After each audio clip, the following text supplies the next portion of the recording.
আসসালামু আলাইকুম সুপ্রিয় শিক্ষার্থী সবাইকে জানাচ্ছি সায়েন্স আর অল সাবজেক্ট ইউটিউব চ্যানেল থেকে সুস্বাগতম। তো আমি দশম শ্রেণীর শিক্ষার্থীদের, বিশেষ করে এসএসসি শিক্ষার্থীদের আমি কথা দিয়েছিলাম পুরাতন কারিকুলামে যে সমস্ত অঙ্ক রয়েছে সেই সমস্ত অঙ্কগুলো প্রতিটি পার্ট বাই পার্ট আমি ধারাবাহিকভাবে আমার ইউটিউব চ্যানেলে আলোচনা করব। তো ইতিমধ্যে পরীক্ষা আমাদের আগত। তো আজকে একটি গুরুত্বপূর্ণ অঙ্ক নিয়ে তোমাদের সামনে হাজির হয়েছি। এই অঙ্কটি অত্যন্ত অতীব গুরুত্বপূর্ণ, অনুপাত সমানুপাত অধ্যায়ের। তো দশম শ্রেণী তথা এসএসসি পরীক্ষার্থী উভয়ের জন্য গুরুত্বপূর্ণ। নতুন কারিকুলাম আমি আশা রাখি এবং তোমরা অবশ্যই সামনে থেকে নতুন কারিকুলামের অঙ্ক প্রতিটি পার্ট বাই পার্ট, প্রতিটি অধ্যায় থেকে পার্ট বাই পার্ট অবশ্যই এই সায়েন্স আর অল সাবজেক্ট ইউটিউব চ্যানেল থেকে তোমরা পাইবে আশা রাখি। তো সেই পর্যন্ত তোমরা আমাদের সাথেই থাকবে। তো আজকে আমরা গুরুত্বপূর্ণ একটি অঙ্ক করব। দশম শ্রেণী এসএসসি বিষয় গণিত। এখানে দেওয়া ছিল a plus B minus C divided a plus B, B plus equal B plus C minus A divided B plus C equal C plus A minus B divided C plus C. এখানে a plus B plus C not equal 0, আর প্রমাণ করতে হবে a সমান a equal B, a equal B equal C, এটা প্রমাণ করতে হবে আমাদের, অর্থাৎ a সমান বি, বি সমান সি, এটা আমাদের প্রমাণ করতে হবে। তো দশম শ্রেণী বা এসএসসি পরীক্ষার্থীদের জন্য অতীব গুরুত্বপূর্ণ একটি অঙ্ক। আসলে পরীক্ষা যে এরকম এই অঙ্কই যে থাকবে এটা কিন্তু কোনো কথা না, কিন্তু আমরা যদি প্রতিটি অঙ্কের সাথে পরিচিত হই তাহলে আমাদের পরীক্ষায় যে অঙ্কই দেখি না কেন তাহলে আমাদের করতে অবশ্যই করতে আমাদের সুবিধা হবে। তো আমরা অঙ্কের প্রতিটি অধ্যায় থেকে প্রতিটি অঙ্কই আমরা প্র্যাকটিস করব, যাতে পরীক্ষায় আমরা যে অঙ্কই দেখি না কেন সেটা অঙ্ক সংখ্যা চেঞ্জ করে দেখ বা যেটাই দেখ না কেন আমাদের করতে সমস্যা হবে না। তো চলে যাই, আমরা এই অঙ্কটা আমরা এখন করব। এটা দেওয়া আছে, তা আমরা এটা লিখতে পারি, যেহেতু এটা দেওয়া আছে আমরা লিখতে পারি বিয়োজন করি। আমরা অঙ্কটি সে আমরা মনে করলাম যে অঙ্কটি আমরা তুলেছি, তাহলে আমরা প্রথমে আমরা বিয়োজন করব। বিয়োজন করি,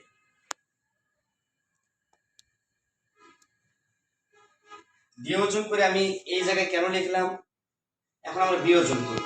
আমি এটা একটু ডান পাশে লিখবো, ডান পাশে লিখবো বুঝতে সুবিধা হবে। এখানে আমি লিখবো, তাহলে বিয়োজন করলে কি হবে, আচ্ছা বা দিয়ে আমি শুরু করব, a plus B minus C.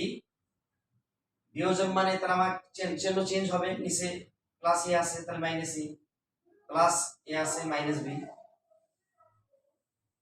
A plus B equal B plus C minus A, এটার মতোই, তাহলে মাইনাস বি মাইনাস সি, নিচে B plus C equal C plus A minus B minus C minus A, নিচে কি C plus এ। এটা আমি লিখবো বিয়োজন, যেটা আমি প্রথমে লিখেছিলাম, এই যে বিয়োজন করি, বিয়োজন ব্র্যাকেটের ভিতরে লিখলাম। বা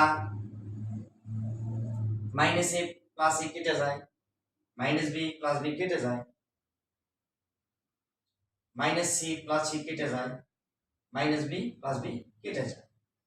তাহলে এখানে এখানেও এইভাবে মাইনাস এ প্লাস এ কেটে যায়, মাইনাস সি প্লাস সি কেটে যায়, তাহলে কি হলো minus C divided a plus B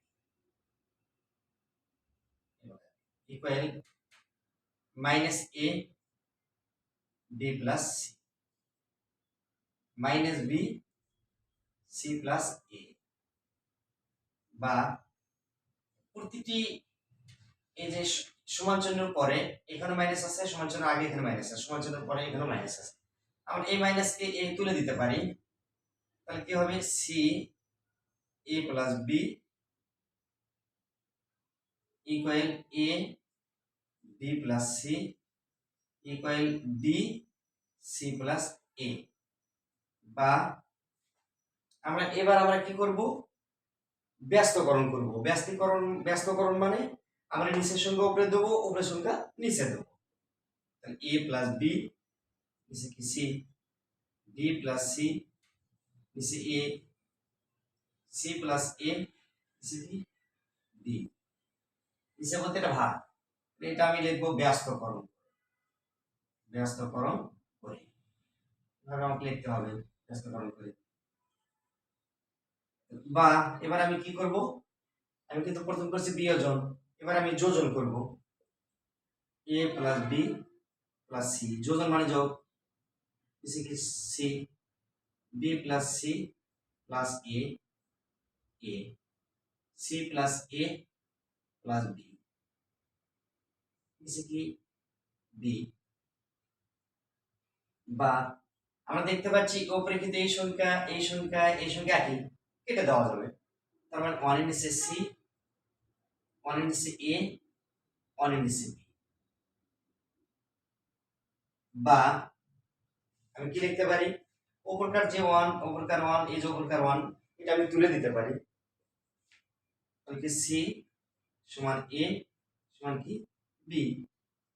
অতএব এভাবে লিখতে পারি এ সমান বি সমান সি। কত সুন্দর মজার অঙ্ক। আমার মনে হয় অঙ্কটি দেখে মনে হচ্ছিল যে অঙ্কটি মনে হয় কেমন যেন হবে বা কত বড় হবে, তো আসলে ঘাবড়ালে চলবে না। আমরা যদি নিয়মিত প্রতিটি অঙ্ক প্র্যাকটিস করি এবং প্রতিটি অধ্যায়, আমরা কোনো অঙ্ককে আমরা কঠিন মনে করব না, আবার কোনো অঙ্ককে সহজও মনে করব না, প্রতিটি অঙ্কই আমরা বারবার প্র্যাকটিস করব এবং ওই অনুকরণে আমরা বিভিন্ন সংখ্যা চেঞ্জ করে দিতে পারে, বা ওরকম নিয়মে অসংখ্য অঙ্ক থাকতে পারে, আমরা উদাহরণ অঙ্ক করব, আমরা বিভিন্ন প্রকার সৃজনশীল অঙ্ক করব। তাহলে আমরা বিভিন্ন বোর্ডের যে বিভিন্ন পরীক্ষায় যেগুলো এসেছে সেগুলো করব, তাহলে কিন্তু আমাদের অঙ্কে কাঙ্ক্ষিত রেজাল্ট বা কাঙ্ক্ষিত ফলাফল আসবে বলে আমি বিশ্বাস রাখি। তো সবাইকে অসংখ্য ধন্যবাদ এবং আগামী যে গণিত পরীক্ষা এসএসসি পরীক্ষার্থীদের জন্য, সে পরীক্ষায় সবার সুন্দর হোক, ভালো হোক, সবার শিক্ষার্থীর মুখে হাসি ফুটুক, এই কামনায় করে বিদায় নিচ্ছি আজকের মতো এই ক্লাসে। সবাইকে ধন্যবাদ। আল্লাহ হাফিজ।